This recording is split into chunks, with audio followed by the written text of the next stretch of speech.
આજે પુરુષોત્તમ મહારાજની 5મી પુણ્યતિથિ નિમિત્તે આપણે સંત મેળો આ રાખ્યો છે. પુરુષોત્તમ મહારાજને અમે ફાગણ મહિનાની 11 દિવસે સંત મેળો કરતા. એ એટલા માટે કરતા કે લગન ન હોય, કાંઈ ન હોય એટલે સૌ આવી શકે. પણ હવે એ સદગુરુ હતા, આમ તો એને સંકેત હતો 11 નો સંત મેળો રાખતા અને 11 ને નિર્વાણ પદને પામ્યા. સદગુરુ પુરુષોત્તમ મહારાજના અહીંયા જે અલગ ધૂનો દખાવ્યો છે, આનંદ મને એ વાતનો છે કે એના ગુરુ મોહનરામ મહારાજ અને મારા દાદા ગુરુ મોહનરામ મહારાજ આજ એ સર્વે પરિવાર અહીંયા હાજર છે. એ મને આનંદ છે. મોહનરામના ગુરુ વિઠ્ઠલવાવ ગોવિંદરામ મહારાજ એ પણ પરિવાર અહીં હાજર છે. વજુરામ મહારાજ ને વિશ્રામ મહારાજ, એટલે આમ તો 4 પેઢી થુરાવાસથી જે મણિરામ મહારાજ આવ્યા છે એ ગોવિંદરામના ગુરુ ન્યાયની બાજુમાં, એટલે પણ ખૂબ ખૂબ આભાર. એની કિડની 4 વર્ષ ત્યાં ખરાબ, એનું વજન 102 કિલો.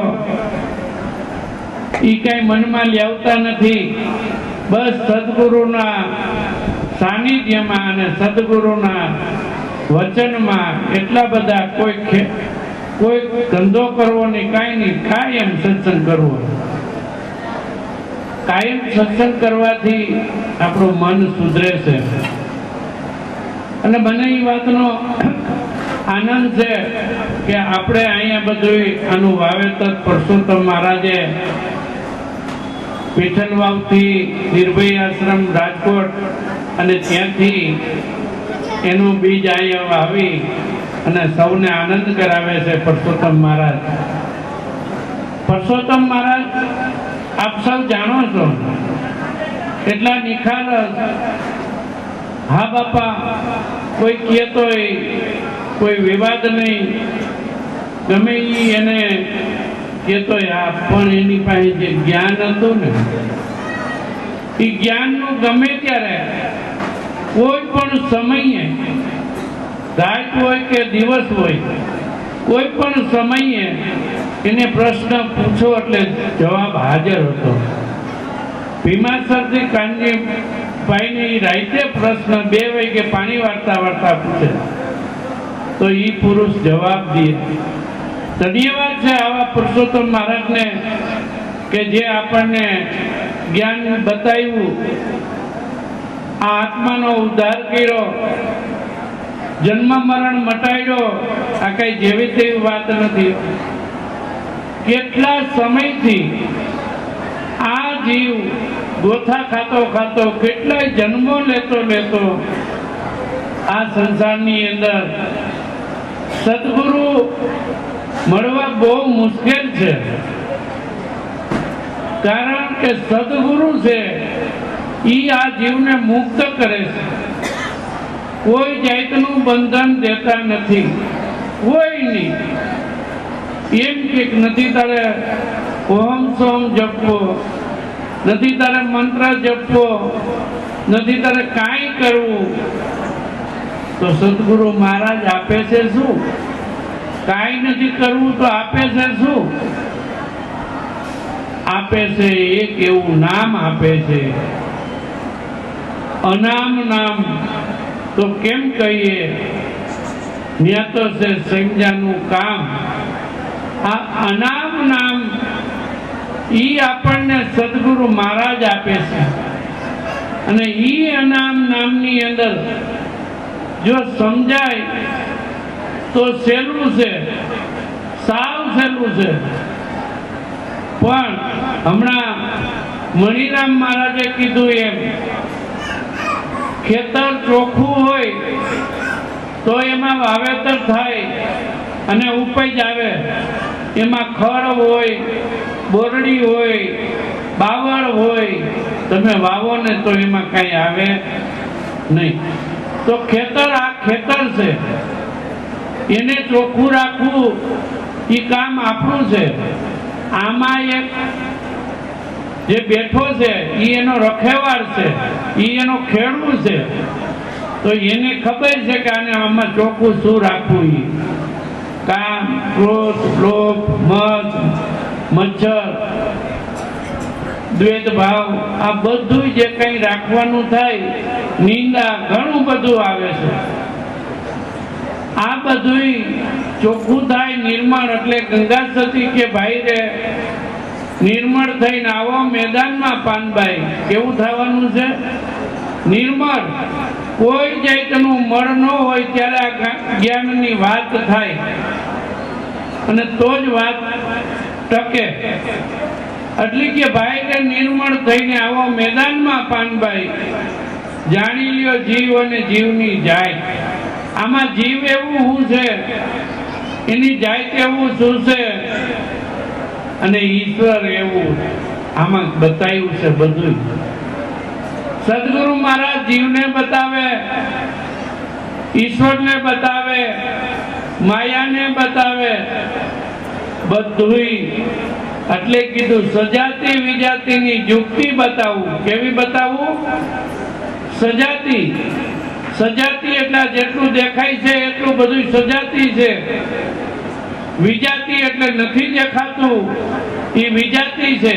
એની હું તમને યુક્તિ બતાવું. આ જગત આખું બાદ કરી દઈએ. આ આખું જગત બાદ કરી અને પછી પોતાના એટલે કીધું બાપુ વડોદરા ગાયકવાડે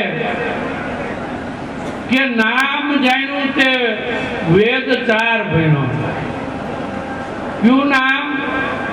કે પોતાનું નામ. આમાં પોતે ક્યાં છે? બધા એમ કહે કે આ વલ્લભ વલ્લભ, પણ આ તો વલ્લભનો દેહ છે. તો વલ્લભ ક્યાં છે? એટલે જેને નામ જાણ્યું તે વેદ 4 ભણ્યો. નામનો ભેદ જેને જાણ્યો તે ખરો તરત બન્યો. આવું સદગુરુ પાસે જાય એટલે મળે. તરત જ ખરો બની જાય, એને કાંઈ કરવું પડે નહીં. પણ આ જગતના જીવ સંત રાત દિવસ પુકાર કરીને કહે પણ સમજે નહીં. આ સંસારમાં ચેતો મારા ભાઈલા, સંત પુકારે અવસર છેલ્લે, સંતનો અવસર છેલ્લો હોય. પુકારી પુકારીને કે એ જીવ કોક તો આત્માનું કલ્યાણ કરો, પણ કોઈ કરે નહીં. શું કરવાનું કરે? કરમનું પાંદડું પડ્યું હોય આડું, સમજાય નહીં. કેવું સમજાય કે અમે કરી છીએ બરોબર છે, આથી મોટું નથી. જ્યાં સુધી પોતાની ઓળખાણ ન થાય, ઈશ્વરની ઓળખાણ ન થાય, ત્યાં સુધી પતે એવું નથી. એટલે કીધું કે રજ અને કર્ણમાં બધે સભર ભર્યો છે. તો ભર્યો છે કેમ? સંતોએ એક થોડાકમાં કહી દીધું, આત્માને ઓળખાય વિના લક્ષ 84 નહીં મટે. તો કોઈએ પૂછ્યું, આટલી બધી સપ્તાહ કરી, એટલા બધા મંદિરો, પણ કોઈએ પૂછ્યું ભગવાન ક્યાં છે? મંદિરમાં જાય તો ભગવાનની મૂર્તિ હોય, તો ભગવાન ક્યાં છે? કોઈએ પૂછ્યું? બધું આપણે કરી, મંદિરે આપણે ઊભું કરી, મૂર્તિ આપણે મૂકી, પૂજા આપણે કરી, પડદો આપણે રાખી, પડદો આપણે જ ખેવી, બધું કરતા આપણે, પછી માગી આપણે, હે ભગવાન તું મને દેજે. જોઈજો, હે ભગવાન તું મને દેજે. તો આપણો આપણા હૃદયમાં બેઠો છે ને, ન્યાય આખું વીચીને કહી છે. ઈ ભગવાનને કોઈ જોયું જ નહીં કે આમાં ભગવાન ક્યાં છે. વૈષ્ણવ વાળા કહે કે મારા ઘટમાં બિરાજે પ્રભુજી, મારા ઘટમાં બિરાજે શ્રીનાથજી, યમુનાજી. તો ઘટ કેવડું હોય છે? વલ્લભાચાર્ય બહુ સરસ લખ્યું છે. પણ સદગુરુ પાસે જાય એટલે ઘટ ઓળખાવી દે અને ઘટમાં બિરાજે ને તો આ ઘટની અંદર જ છે, કે ગોતવા જવું પડે એમ નથી, પોતાના ઘટમાં જ છે. પણ ઘટ મળવું જોઈએ ને. કોઈ તો કે આ ઘટ છે ભાઈ, ત્યાં તો ડોક્ટરો નો ગોતી લે, આ ઘટ હોય તો એમ ઘટ મળે એવું નથી.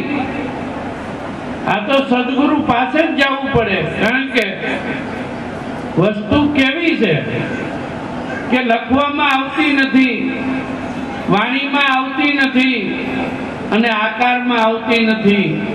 આ વસ્તુ સદગુરુ મહારાજ પરખાવે છે કે લખવામાં એટલે અલગ, આ અલગ છે, નિરાકાર છે એટલે આકારમાં આવતો નથી.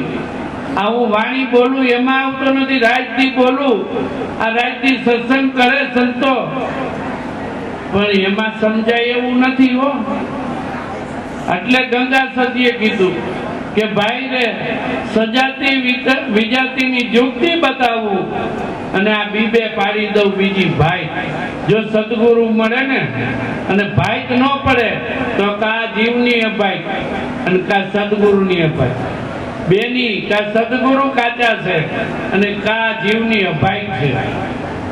એટલે કીધું છે કે ભાઈ પોતાની અંદર ઈશ્વર છે ને આપણે ગોતી છીએ બહાર.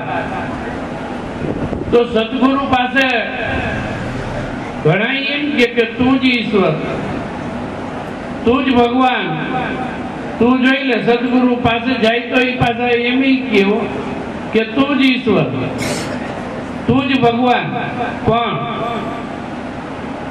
જોયા વગર પતે એવું નથી.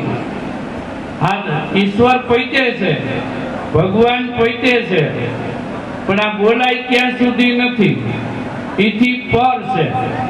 આ જ્યાં સુધી આપણે બોલીને ત્યાં સુધી નથી. આ બોલવાથી પર છે. બોલે ઈ પરમાત્મા પોતે, અજ્ઞાની નાગડો દૂર જઈને ગોતે. તો ભાણ સાહેબે તો આમ કીધું, પણ ત્યાંથી પર છે. પર કેવી રીતે છે કે જેમ દરિયો ભર્યો છે, સમુદ્ર ભર્યો છે, સમુદ્ર વગર લહેર ઊભી થાય નહીં, એમ પોતા વગર આ કાંઈ સૃષ્ટિની મંડાણ થાય નહીં. ત્યાં સુધી સદગુરુ મહારાજ સમજાવી દે. દરિયાને આધારે લહેર છે અને લહેર દરિયો છે એટલે છે, પણ ઈ એમાં સમાઈ જાય તો એક સ્વરૂપ થઈ જાય. ઈ જો એમાં સમાઈ જાય તો એક સ્વરૂપ થઈ જાય. ત્યારે રજે રજ અને કણે કણમાં કેમ છે? તો નિરાંત મહારાજ કહે છે કે અનુભવ એવો રે, અનુભવ એવો રે જેને અંતર થયો ઉદય. અંતરમાં ઉદય થઈ જાય. કેવો ઉદય થઈ જાય? કોઈ જાતનું એને કાંઈ પછી પૂછવા પણ ન હોય, ન જાય કોઈનું કહેવા પણ હોય. એ જગતમાં બધે એક સરખું જ જોવે, ક્યાંય એને કાંઈ કરવા પણ રહે નહીં. તઈ થાય એવો છે. કૃત્ય તૈડા તેના રે જેને એક આત્મા લયો, જેને એક આત્મા જાણ્યો, ઓળખો, પીછાયનો આત્મા ઓળખાય. આત્મા પરમાત્મા એક છે. મેના ને મેકરણ જુદા ન જાણો રે. પણ એની ખબર ક્યારે પડે? સદગુરુ પાસે જાય ત્યારે. સદગુરુ પાસે જાય, આપણે બધા જે ધર્મની અંદર હોય એ ધર્મે તો બધું સાચું જ કીધું છે, જરાય ખોટું નથી કીધું. એક પાણી, એક પતરા, એક નાવન કા આરા, एक मूर्ति ऐसी देखी के राम कृष्ण एना पुजारा. मत भूलो के मारा, मत भूलो के मारा, करी ल्यो आत्मनी ओळखाणी, करी ल्यो आत्मनी. जो आत्मा हत्यारो होय तो आ जीव पोते ज छे. आ आत्माने જ્યારે જેને ઈશ્વરના દર્શન કરવા છે, ઈશ્વરને મળવું છે, એની શોધમાં નીકળી જાય છે. એ સદગુરુની શોધમાં નીકળી જાય. જેમ સ્વામી વિવેકાનંદ આખા ભારતની અંદર ભ્રમણ કરતા હતા અને કહેતા હતા કે ભાઈ ભગવાન તમે જોયો છે, ભગવાન તમે જોયો છે. તો એક ગામ આવ્યું, ચોરે બધા વડીલો બેઠા હતા, એને પૂછ્યું કે ભગવાન તમે જોયું છે? હા, કે તારે જોવો હોય તો રામકૃષ્ણ પરમહંસ પાસે જા. આવા સંતો મળવા મુશ્કેલ છે આ ધરતીની અંદર, પણ ક્યાંક ક્યાંક રામકૃષ્ણ પરમહંસ જેવા હોય છે કે ઈ મળી જાય તો આત્માનો ઉદ્ધાર થઈ જાય અને બોલવા જેવું કઈ રહે નહીં, પછી એની પોતાની મોજમાં રહે. આત્મ દ્રષ્ટિ તેને કહીએ, આવરણ નહીં લગાર. આત્મ દ્રષ્ટિ આવી જાય એક આવરણ નો રહે. એટલે કબીર સાહેબ કે વાણી હમારી ફિર ગઈ એહી તન એહી દેશ, ખારી સો મીઠી ભાઈ સદગુરુ કે ઉપદેશ. જો વાણી આપણી ન ફરે ત્યાં સુધી આ ઉપદેશ લાગ્યો નથી. જેને ઉપદેશ લાગ્યો હોય તો હું કરવા કીધું છે? શા માટે કીધું છે કે ગુરુ ગોવિંદ દોનો ખડે કિસકો લાગુ પાવ, બલિહારી ગુરુદેવ આપની जिसने गोविंद दियो बताई. कई जेवी तेवी बात करी છે. આ ગોવિંદના દર્શન કરવા, ઈશ્વરના દર્શન કરવા એ કઈ જેવી તેવી વાત નથી હો. ધન્યવાદ છે પુરુષોત્તમ મહારાજને કે જેને દર્શન કરાવ્યા છે ઈશ્વરના જ કરાવ્યા છે. જેને ઈશ્વર જોયો છે, જાણ્યો છે, પરખ્યો છે, ઈ જ કરાવી શકે. એના સિવાય આ દર્શન થાય નહીં. જોયા વગર કેમ વાત કરવી? જોયા વગર કાંઈ વાત ન થાય. એટલે કીધું કે આત્મ દ્રષ્ટિ એને કહીએ, આવરણ નહીં લગાર. સર્વાતીત, સર્વથી પર છે, સર્વાતીત અને સર્વેનો સાક્ષી. ગીતામાં તો કીધું કે આ મારા વગર કાંઈ થતું નથી અને હું અકર્તા છું. આનો નિવેડો સદગુરુ મહારાજ કરતી. હું અકર્તા છું અને મારા વગર કાંઈ થતું નથી, એનો નિવેડો સદગુરુ મહારાજ કરે.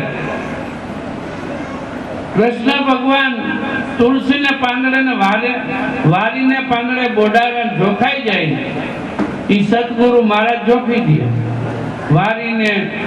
વારીમાં જોખી દે ને તુલસી પાંદડે જોખી દે અને તુલસી વિવાહ કરતી. તુલસી વિવાહ છે કે નહીં? શાલિગ્રામ પર શંકર જ પાર્વતીને બોધ આપે છે, મહામંત્ર આપે છે. આ મહામંત્રનો મહિમા મોટો છે. આ મહામંત્ર છે, જેમાં આવ્યો નથી. જો એને મહામંત્ર કયો, સદગુરુ કયો, વચન કઈ, ભગવાન કઈ, અલ્લાહ કઈ, ખુદા કઈ, જે કેવું હોય એને કહેવાય. એમાંથી બધું છે. बिना कलमे चैन नहीं होता. जिसने कलमे में ध्यान लगाया, जिसने कलमा खोलकर देखा, वही कलमे को कल को पाया. आ कल છે, આ કલ સદગુરુ પાસે છે. પડ્યું છે તો બધું આમાં સબર પડ્યું છે, ક્યાંય બાકી નથી. ઈશ્વર આમાં સબર પડ્યો છે. કોઈ એવી વસ્તુ ક્યાંય એવી બાકી નથી કે ઈશ્વર ન હોય. પણ સદગુરુની દ્રષ્ટિ સિવાય મળે એમ નથી. કોટી ઉપાય કરી તોય મળે એમ નથી. કોટી ઉપાય કરી તોય મળે એમ નથી. કેવાથી આ જગતમાં અવિનાશી ની વાતો કરી છે, નિરાકાર ની વાતો કરી છે. વાતો એ પતે એવું નથી. એને જોયા વગર, માયણા વગર પતે એવું નથી. આ જીવને હેરાન થવું છે, આટલું બધું સહેલું છે, તો આ જીવને દુઃખી થવું છે. તો અભાઈ જીવની કે બીજા કોઈની. એક વાણી અવરવાણીમાં આવે છે ગોરખનાથની કે ખીલો દૂજે ને ભેંસ વલોવે. આવું ક્યાંથી? સાસરીઓ પારણી અને આ વહુજી ઈસોડે. કોણ ઈસોડે ભાઈ? આ સાસરીઓ પારણી અને વહુજી ઈસોડે. એટલે નો હિંજા હોય એવું કે આવા નવા તમે કહેતા હોય ક્યાં? સાસરીઓ પારણી અને વહુ ઈસોડે, એને હિંચકા નાખે. સસરો પારણી એટલે જીવ પારણીય છે અને ઈચ્છા હલાવ્યા જ રાખે. આ જીવને દોહરાવ્યા જ રાખે છે, ફેરવા જ રાખે છે. બિચારો કરે હું એનો આધીન થઈ ગયો, ઈચ્છાને આધીન થઈ ગયો. તો આવડો બધો જીવ, હાથી જેવો જીવ, અને ઘોડિયામાં પોઢી ગયો, પોઢાડી દીધો. આપણે પોઢાડ્યો કે નહીં? એની વાણી તો ઘણી બધી છે, પણ આ તો એક હું તમને ખાલી કહું છું કે એનો ઉત્તર. જો અમર વાણી તો ઘણી હોય, પણ સમજાય કેમ? પેલા નાના બંધુ જૈનમાં, પછી વળી બળેરા ભાઈ જૈનમાં, ધામધૂમથી બાપ જૈનમાં, પીછે જન્મી માઈ. કેવું લખ્યું છે જુઓ તો ખરા. શું કરવા લખ્યું છે ખબર? કે આ કોઈ જ્ઞાની આને ઉકેલી શકે. કોઈ કે વિવેક જૈનમાં, કોઈ કે આ જૈનમાં. ન્યાય વિવેકની એવી કઈ વાતો આવતી નથી. જેને જોયું છે એને ખબર છે કોણ જૈનનું. આ તો જન્મમાંની વાત આવે છે. એટલે સત્પુરુષ સંત પુરુષ જે થઈ ગયા એને કાયમને માટે આ જીવને તારવાની કોશિશ કરી છે. આજે જે કઈ આ સંત મેળો તિથિની જે કઈ ઉજવણી છે, પુરુષોત્તમ સાહેબ જે એને અહીં અલગનો ધૂણો દગાવ્યો છે, અને એ ધૂણાને આપણે જગતો રાખવાનો છે. હું આવેલા મહેમાનોની, સંતોની હું હૃદયપૂર્વક, ખૂબ હૃદયપૂર્વક હું સર્વેનો આભાર માનું છું. અમને અમારા એક ફોનથી, વચનથી, અમારા આમંત્રણથી માન આપીને અમને જે દર્શન આપ્યા છે, અને આ સતમાર્ગની અંદર અમને જે કંઈ તમે બળ આપ્યું છે, એ ખૂબ હું સર્વે, હું નામ નથી લેતો, પણ સર્વેનો સ્ટેજ ઉપર સામે અને સર્વેનો હું ખૂબ આભાર માનું છું. અને શાંતિથી વારાફરતી બધાય જમવાનું ચાલુ થયું છે, એટલે પુરુષો જાય. પણ એક મારી વિનંતી સર્વેને છે, જે જમતા હોય એને, અને જમવાના બાકી હોય, પ્રસાદ લેવામાં બાકી હોય એને, આપણી થાળીની અંદર એક પણ બટકું ન વધે અને ક્યાંય બગાડ ન થાય એટલું ખાસ જોઈજો. 3 વખત લેતા હોય તો 4 વખત લેજો, પણ આપણી થાળીની અંદર બગાડ ન થાય એટલું. અને પ્રસાદ અહીં બધાએ લેવાનો છે, આનંદ કરવાનો છે અને મોજ કરવાની છે. બોલો સદગુરુ મહારાજની જય. પણ જરૂર છે મનની જાણી જાય કે આજ રોકાવાના છે તો પ્રસાદ તરત બનાવી દઈએ. કોઈ મહેમાન આવ્યું છે તો બેનું આવીને રસોઈ કરી દઈએ. બીજું, હું કોઈ સંકલ્પ કે કાંઈ કરતો નથી, છતાંય અમારા મુકેશભાઈ ગઢિયા અને ભાવેશભાઈ રાખોલિયા આ કલર કે કરવો છે, આ આશ્રમ ને અંદર બહાર બધોય કલર કરાવી અને ફ્રીમાં આપ્યો છે. ભાવેશભાઈ ક્યાં છે?